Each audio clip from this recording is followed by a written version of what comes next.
Décolonisation, le Vietnam. Épisode 26, Genève. Bonjour. Nous nous sommes quittés la dernière fois sur les ruines fumantes du camp de Dien Bien Phu après sa conquête par l'armée populaire du Vietnam. C'est une déflagration énorme qui fait la une des journaux du monde entier et qui arrive au moment même où la conférence de Genève entame le volet indo-chinois des négociations. C'est donc à point nommé pour la délégation vietnamienne. Au Vietnam, la fierté est très grande, même chez les anticommunistes. Bui Diem, leader nationaliste, raconte dans ses mémoires avoir ressenti de la fierté à contre-cœur. Et oui, des Vietnamiens comme lui l'avaient emporté de manière décisive contre la France.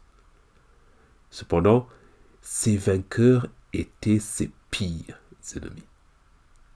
Pour la France, à quoi comparer Dien Bien Phu? Eh bien, je dirais que c'est une catastrophe comparable à la défaite romaine d'Andrinople en 378.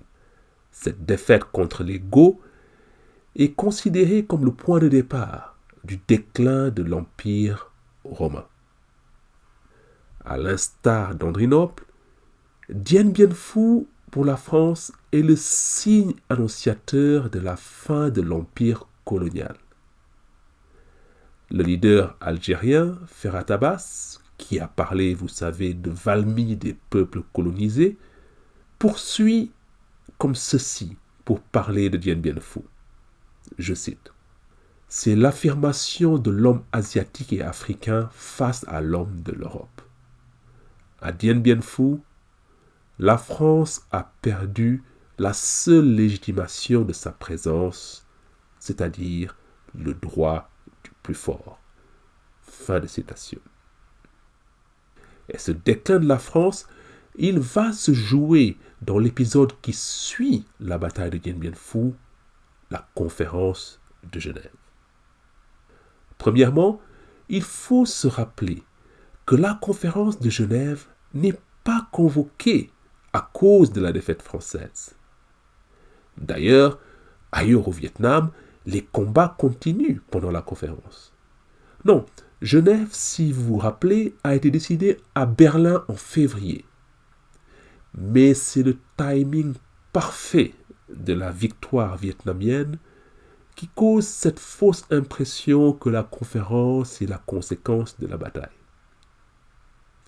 Cela dit, la délégation vietnamienne arrive, entre dans la salle de conférence, toute auréolée de la victoire, comme se rappelle Claude Chesson, alors haut fonctionnaire français. Je cite: « Je me rappellerai toujours l'impression extraordinaire de cette délégation. C'était bouleversant de les voir entrer dans la salle de conférence. » Fin de citation. Pourtant, malgré la portée éclatante de la victoire, la montagne Dien Bien Phu accouchera d'une souris pour la RDVN à Genève, avec la partition du Vietnam en deux. La question qui se pose alors est de savoir pourquoi la RDVN n'a pas gagné à Genève autant qu'elle pouvait espérer après sa victoire à Dien Bien Phu. La première chose qu'il faut dire, c'est qu'il y a beaucoup d'intérêts divergents à Genève. Si on commence par le camp communiste, oui, il y a une stratégie commune, comme on l'a dit à l'épisode 23. La Russie et la Chine, depuis la mort de Staline en mars 1953, veulent entrer dans une ère de coexistence pacifique, histoire de souffler un peu et de se consacrer à leurs affaires intérieures. Pour cela, à Genève, comme on traite de problèmes asiatiques, Corée et Indochine, l'URSS laisse le premier rôle à la Chine. Et l'homme fort chinois, c'est Zhou Enlai, le ministre des Affaires étrangères.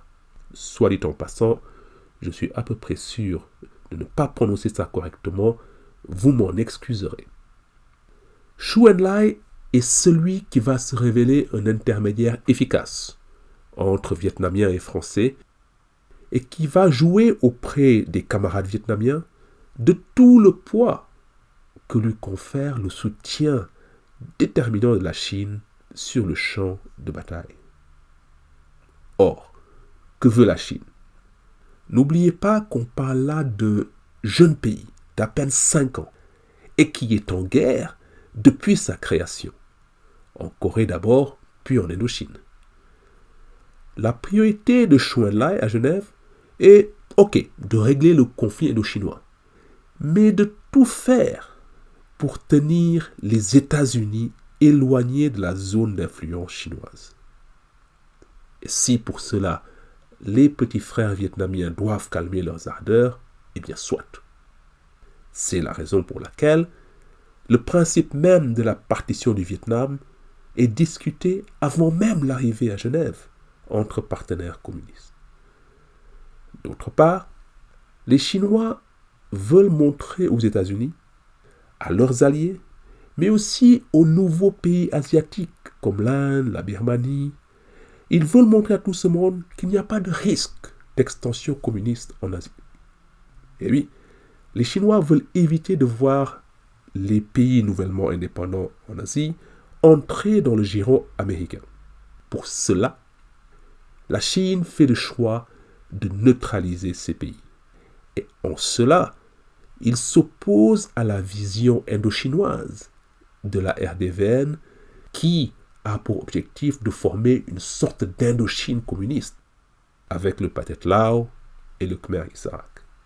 Non, pour la Chine, mieux vaut donner un statut neutre au Laos et au Cambodge, ça rassurera les autres pays et ça évitera, par la même occasion, de voir le gouvernement de Ho Chi Minh dominer toute l'Indochine, ce qui est dangereux pour l'hégémonie chinoise. Du côté non communiste, quels sont les objectifs? D'abord, les Britanniques tiennent avant tout à éviter une internationalisation du conflit indo-chinois. D'où l'idée de Eden de convoquer la conférence de Genève. Au contraire des Britanniques, vous vous rappelez qu'à Berlin, les États-Unis n'ont accepté que du bout des lèvres la convocation de la conférence de Genève.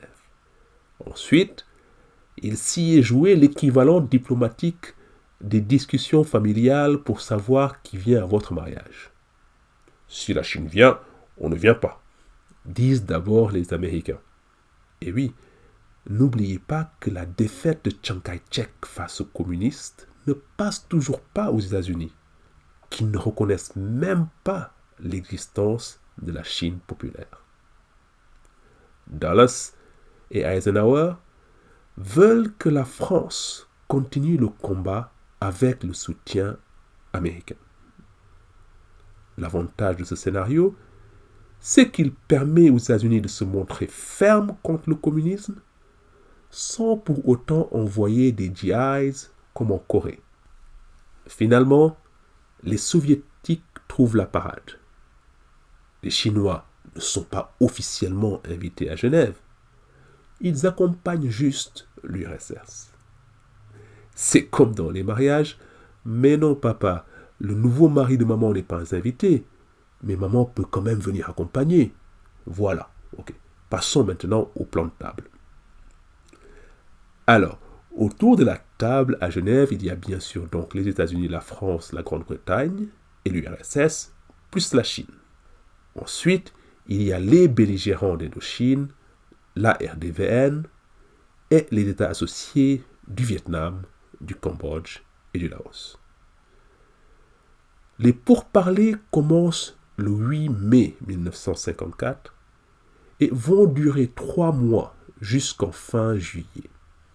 Et je vais passer vite sur le premier mois. En effet, les discussions piétinent dès l'abord à cause principalement du comportement du ministre des Affaires étrangères français, Georges Bidault. Bidault fait comme si Dien Bien Phu n'avait pas eu lieu. Et c'est à peine s'il n'exige pas la reddition du Viet Minh sur place avant de continuer les discussions. De son côté, Pham Van Dong, qui dirige la délégation vietnamienne, passe le plus clair de son temps à réclamer un siège à ses côtés pour ses alliés du Pathet Lao et du Khmer Issarak. Les Américains, comme on peut s'y attendre, soutiennent la position maximaliste de Bidot. Cette position n'est pas une surprise.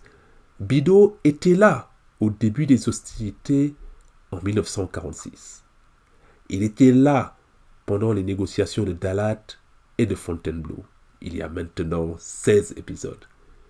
Il est encore là à Genève, droit dans ses bottes, refusant de rencontrer Pham Van Dong, ni même de lui serrer la main. C'est un dialogue de sourds. Il y a bien des négociations secrètes entre subordonnés, mais officiellement rien. Seul donc un événement extérieur à la conférence peut changer les choses. Cet événement survient le 12 juin, quand Bidot tire sa révérence suite à la chute du gouvernement Lanière. Et oui, le numéro de, je cite, somnambulisme diplomatique, ce n'est pas de moi, c'est de Raymond Aron. Eh bien, ce numéro de somnambulisme diplomatique de Bidot ne peut pas durer, car aussi bien l'opinion publique que la classe politique française veut en finir avec la guerre d'Indochine. Par conséquent, après 7 semaines et demie, c'en est fini de la phase Bidot à Genève, et après 7 ans et demi, c'en est fini aussi de la phase Bidot de la guerre d'Indochine. La conséquence, c'est que le 18 juin, Pierre Mendès France entre à Matignon. Et ça change tout. Le règlement du conflit vietnamien est la priorité de Mendès France. Et il s'arroge le portefeuille des affaires étrangères pour montrer qu'il ne plaisante pas. Ensuite, il se fixe une date limite de 30 jours pour arriver à un accord, faute de quoi il remettra sa démission. Ça, c'est la carotte. Le bâton, c'est que Mendès France dit clairement à Pham Van Dong et à Chou En-lai: si on ne trouve pas d'accord, les gars, 1. J'envoie le contingent en Indochine. Et 2. Vous voyez mon ami américain là, la montagne de muscles au fond de la salle. C'est un grand malade et il aime la bagarre. Si vous ne voulez pas avoir affaire à lui, alors faites affaire avec moi. Mendès France brandit ainsi le spectre d'une escalade et d'une internationalisation de la guerre en cas d'échec à Genève.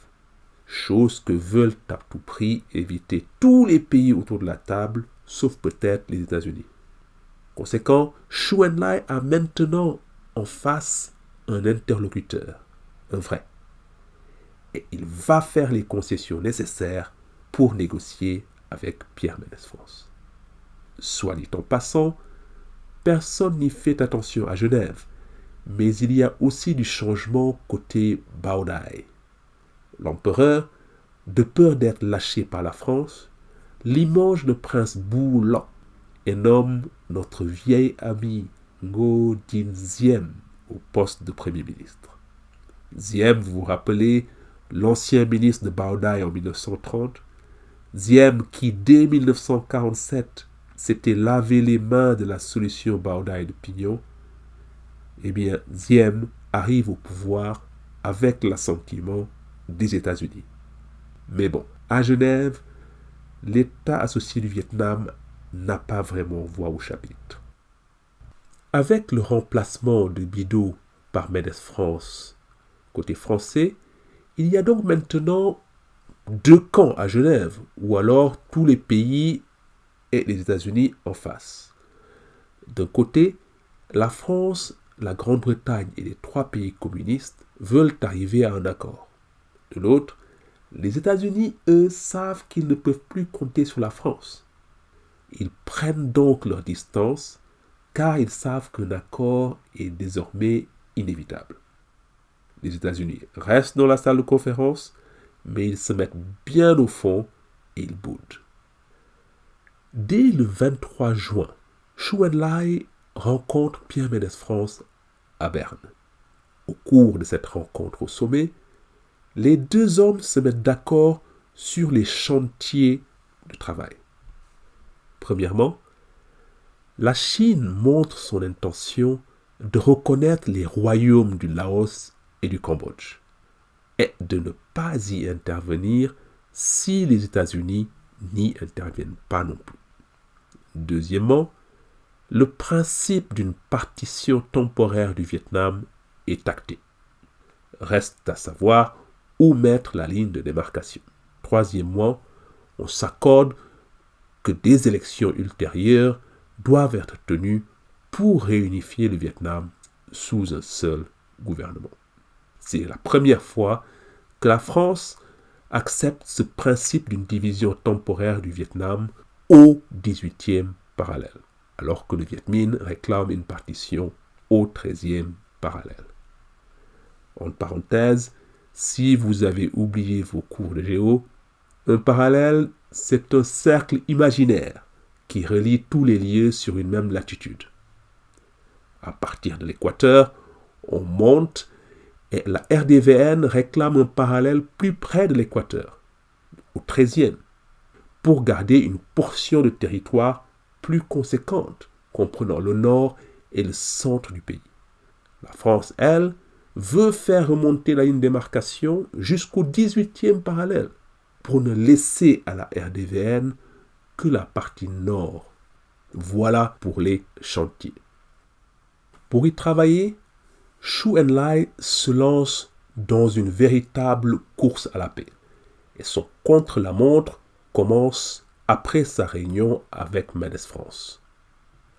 Après sa rencontre, Chou En-lai quitte Genève et prend l'avion pour l'Asie, pour consultation avec Mao. Sur le chemin de Pékin, il fait des escales super importantes en Birmanie, chez U Nu, et en Inde, chez Nehru. Chou En-lai rassure ses partenaires indiens et birmans. Il leur répète qu'il n'y a pas de risque de voir la Chine ou la RDVN chercher à exporter le modèle communiste dans les autres pays d'Asie. Par conséquent, Nehru et lui s'accordent sur le fait que le Laos et le Cambodge doivent rester neutres, c'est-à-dire non communistes et non alignés sur les États-Unis. Et le 29 juin, la Chine, l'Inde et la Birmanie signent un document très important qui est passé à la postérité sous le nom des 5 principes de la coexistence pacifique. Cette déclaration est annonciatrice du mouvement des non-alignés dont le sommet de Bandung en 1955 sera le symbole. Deuxième étape pour Chou En-lai, Liu Zhu au sud de la Chine, où il tient 2 jours de réunions cruciaux avec Ho Chi Minh et le général Giap du 3 au 5 juillet. Pendant ces 2 jours, Chou En-lai convainc la RDVN qu'une intervention militaire américaine est plus que probable en cas d'échec à Genève. Pour éviter ce scénario catastrophe pour l'indépendance vietnamienne, aussi bien que pour la sécurité chinoise, Chou En-lai convainc Ho Chi Minh et Giap qu'il faut 3 concessions majeures. Premièrement, nous l'avons annoncé, la RDVN doit abandonner ses ambitions indo-chinoises et accepter une fois pour toutes la neutralisation du Laos et du Cambodge. Deuxièmement, il faut une partition temporaire du Vietnam, non pas au 13e parallèle, non, mais au 16e ou au 17e. C'est un sacrifice énorme, car Ho Chi Minh et Giap se délesteraient ainsi de larges territoires qu'ils contrôlent depuis 1946. Pour bien le visualiser, faites un tour sur Google Maps. Et regardez le 13e parallèle. Il passe à peu près à la hauteur de Ban Mi Thuot. alors que le 17e passe 500 km au nord, au niveau à peu près de Quang Tri. C'est une concession énorme pour les Vietnamiens, car ce territoire comprend une des plus grandes zones d'influence vietnamienne. Mais c'est sur ces bases que Chinois et Vietnamiens s'accordent pour aller chercher un arrangement avec Mendes France. De là, Chou En-lai part rendre compte à Mao et Ho Chi Minh revient au Vietnam et les concessions de Liu Ju, y compris la division temporaire au 16e ou 17e parallèle, sont avalisées au 6e plénum du Lao Dong du 15 au 17 juillet 1954. Ho Chi Minh et le secrétaire général du parti Trong Chinh prennent la parole à tour de rôle pour expliquer qu'il faut absolument un armistice pour éviter que l'ennemi, qui est désormais américain, ne prolonge la guerre.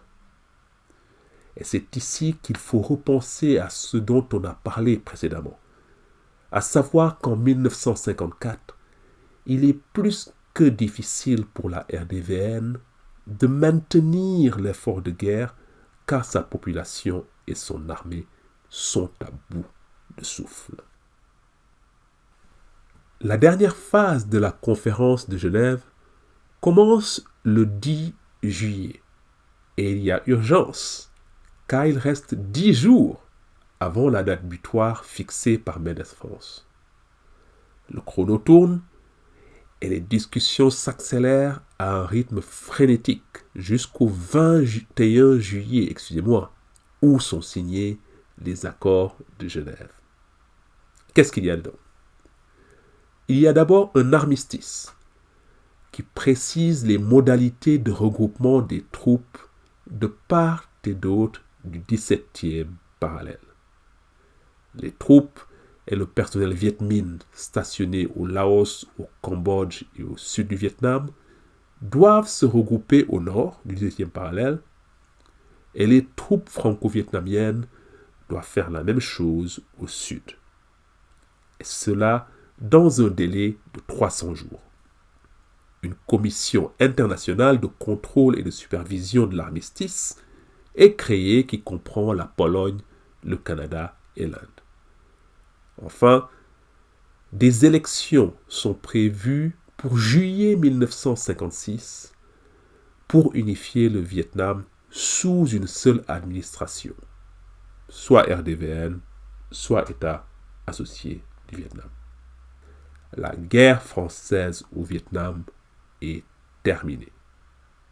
Mendes France déclare à la conférence de clôture que la paix n'est pas parfaite, mais c'est la paix quand même. C'est la fin des hostilités qui durent depuis 1945 ou 46. Et il est important qu'on s'y attarde et qu'on marque l'occasion d'une pierre blanche.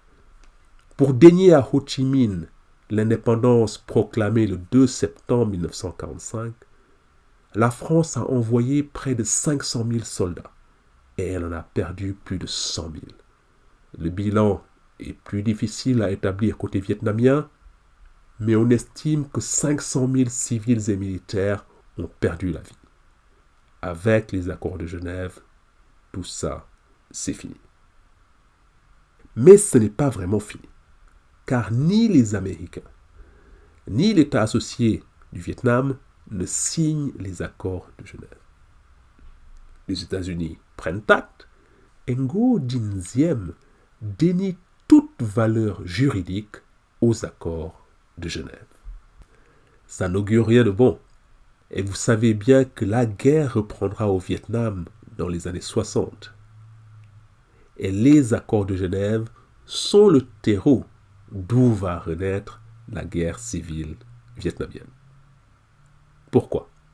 C'est que les accords de Genève ne règlent qu'une chose, la guerre française. Le règlement de la guerre civile vietnamienne est lui renvoyé à 1956, car les zones de regroupement sont censées être temporaires. Genève ne crée donc pas deux États, un Sud-Vietnam et un Nord-Vietnam. La France et la RDVN prennent des engagements, mais le problème, c'est qu'il n'y a aucun mécanisme pour contraindre à appliquer les accords. Il dépend de la bonne volonté et des capacités des signataires. La RDVN a bien l'espoir d'imposer par les urnes sa souveraineté sur l'ensemble du Vietnam. Cependant, Diem se rapproche déjà des États-Unis pour se débarrasser de la France, signataire des accords, et pour construire une alternative aux communistes. Pour parler des États-Unis, pour eux, les accords sont un moindre mal. Ils ont 2 ans avant d'éventuelles élections pour aider le sud du Vietnam à se renforcer. Et ils n'ont rien à craindre de la Commission internationale de contrôle, car ils peuvent compter sur le Canada pour bloquer toutes les initiatives contraires aux intérêts américains.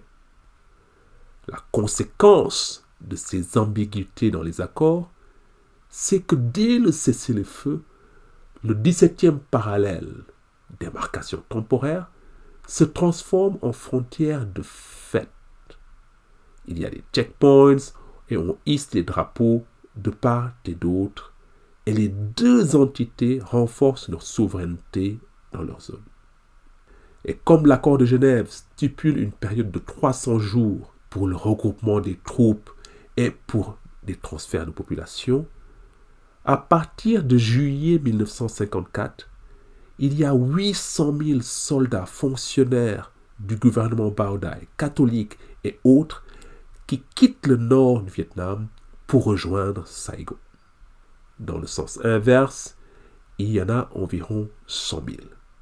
Et les réfugiés nordistes qui arrivent à Saigon ont peur à ce moment-là que ce refuge ne soit que temporaire, vu que tout le monde est sûr que le pays sera réunifié en 1956 sous le joug communiste. Vous aurez aussi noté que 80% des mouvements de population se font dans le sens nord-sud. Cela témoigne bien sûr de la terreur qu'inspirent les communistes. Mais il faut dire que les États-Unis sont aussi déjà à l'œuvre pour aider Ngo Dinh Diem. Premièrement, ils mettent en place un véritable pont naval pour transporter les réfugiés de Haiphong à Saigon. Deuxièmement, des agents de la CIA sont actifs au nord et lancent des campagnes de désinformation pour pousser le maximum de personnes à fuir la zone communiste. C'est donc dans ce contexte que la RDVN prend possession de Hanoï et de Haiphong en octobre 1955. La priorité du gouvernement de Ho Chi Minh, c'est d'étendre et d'asseoir sa souveraineté sur tout le territoire et surtout sur les grandes villes que la RDVN n'a jamais contrôlées. Il ne faut pas oublier que la RDVN a besoin de souffler. Alors, je n'en dis pas plus, car la semaine prochaine, nous recevrons un invité de marque et il en parlera beaucoup mieux que moi. Essayons maintenant de conclure le processus de décolonisation du Vietnam. Et pour cela, je vais me concentrer sur la zone sud, parce que c'est là où se regroupe le corps expéditionnaire français, ainsi que ses alliés de l'État associé du Vietnam. Comme je l'ai dit, le respect des accords de Genève dépend essentiellement de ses signataires, la France et la RDVN. En zone sud, cohabitent donc un signataire, la France, et un non-signataire, l'État associé avec son Premier ministre, Ngo Dinh Diem. Et c'est Ngo Dinh Diem qui va bouter la France pour de bon de ce qui fut la perle de l'empire colonial français. Ce qui se passe, c'est que Diem va travailler de concert avec les États-Unis pour écarter la France et ne pas avoir à organiser les élections de 1956. En même temps, en faisant cela, Diem réalise une véritable OPA sur le pouvoir à son profit et au profit de sa famille. Ce processus d'accaparement du pouvoir est indissociable de la volonté de Diem de se débarrasser de la France. Et il va se faire en plusieurs étapes. D'abord, Diem fait en sorte de recevoir les pleins pouvoirs de Bảo Đại. Cela lui permet de prendre le contrôle de l'armée et d'exiler le général Hinh, chef d'état-major très proche de la France. Diem convainc ensuite les Américains de livrer l'aide militaire directement à son gouvernement et non à la France. Et à partir de ce moment, il éjecte méthodiquement la France du Vietnam. Dès le 20 juillet, l'État associé du Vietnam se retire de l'Union française et devient l'État du Vietnam. En décembre, Diem exige et obtient le retrait de toutes les troupes françaises. La France entame alors un retrait progressif qui est complété en avril 1956 quand les derniers soldats du corps expéditionnaire quittent Saigon. Parallèlement, Diem entreprend de mater par la force toutes les forces armées politico-religieuses ou mafieuses dont les activités sont cautionnées par la France. Je veux parler des Binh Duyên, des Cao Dai et des Hoa Hao. Des affrontements militaires d'une rare violence ont lieu à Saigon en début 1955, dont l'armée de Diem sort victorieuse. À partir de là, son emprise sur le pouvoir est totale et l'administration Eisenhower s'amourache de ce Ho Chi Minh anticommuniste. Et pour conclure leur OPA sur le pouvoir, Diem et son clan entreprennent alors de se débarrasser de la seule et de la dernière personnalité qui puisse encore leur faire de l'ombre, Bảo Đại. Pourtant, la famille Ngo Dinh a servi les empereurs Nguyen depuis un siècle. Et c'est Bảo Đại lui-même qui a nommé Diem au poste de Premier ministre. Mais la proximité de Bảo Đại avec la France, ses compromissions avec la France sont incompatibles avec le Vietnam que Diem veut construire. Il se débarrasse donc de lui. Il organise pour cela un référendum marqué par les fraudes. Et en octobre 1955, les Vietnamiens votent, entre guillemets, à 98% pour déposer Bảo Đại. Et le 26 octobre, la République est proclamée. À noter, et c'est super important, que le même jour que la République est proclamée, Diem déclare qu'il n'y aura pas d'élection pour réunifier le Nord et le Sud. Et il enterre définitivement les accords de Genève. Sur le référendum, aussi bien que sur le refus des élections, Diem reçoit le soutien total des Américains. D'ailleurs, les États-Unis reconnaissent diplomatiquement immédiatement la République du Vietnam. La France, elle, est gênée aux entournures. Certes, elle a pris des engagements à Genève envers la RDVN. Mais en 1955, en fin 1955, début 1956, la France n'a plus les moyens de reconvoquer les négociations de Genève. Et elle n'a pas les moyens militaires ou diplomatiques d'obliger les Américains à organiser les élections. Et de toute façon, la France a d'autres chats à fouetter en Algérie. Ngo Dinh a le champ libre. Et il faut souligner le caractère extraordinaire de ce qu'a accompli Diem. après les accords de Genève, Diem hérite d'un État qui n'a jamais eu d'assises territoriales, qui dépend de la France pour tout. Prenez l'armée par exemple. Elle est financée, elle est encadrée, elle dépend totalement du corps expéditionnaire. 2 ans plus tard, la République du Vietnam a chassé la France et elle a affirmé sa souveraineté sur le territoire du Vietnam au sud du 17e parallèle. Et c'est donc ici, le 26 octobre 1955, avec la proclamation de la République du Vietnam et avec le défi lancé à la RDVN, que je vous propose d'arrêter notre série. À cette date, le corps expéditionnaire français a presque fini d'évacuer le Vietnam.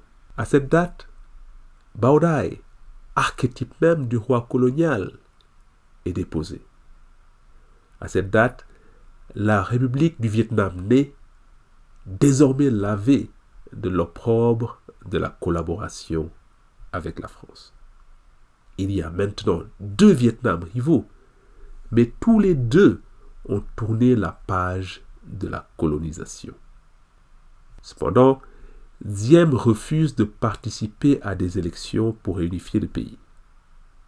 À partir de là, les communistes vietnamiens ont 2 options. Soit accepter le 17e parallèle comme frontière de fait, ou reprendre les armes pour créer une république démocratique du Vietnam sur tout le territoire. Ce n'est qu'une question de temps pour que reprenne la guerre civile vietnamienne, et elle reprendra à partir de 1960. Mais cela, nous l'évoquerons au prochain épisode. Pour la dernière de décolonisation, le Vietnam, j'aurai l'immense honneur de recevoir le professeur Christopher Gauchat, spécialiste de l'histoire du Vietnam et enseignant à l'Université du Québec à Montréal. Je l'ai amplement cité dans les précédents épisodes et avec lui, nous parcourrons l'histoire du Vietnam jusqu'à nos jours. Le professeur Gauchat nous aidera ainsi à mettre le temps colonial en perspective et à le resituer dans la longue durée de l'histoire du peuple viet. D'ici là, je vous remercie encore pour votre fidélité. Merci à tous celles et tous ceux qui se sont abonnés au podcast sur iTunes, Spotify et autres. Et si vous voulez aider le podcast à grandir, le plus simple est de laisser des commentaires et des 5 étoiles sur iTunes. Je vous dis merci encore et à la prochaine fois. D'ici là, portez-vous bien et salut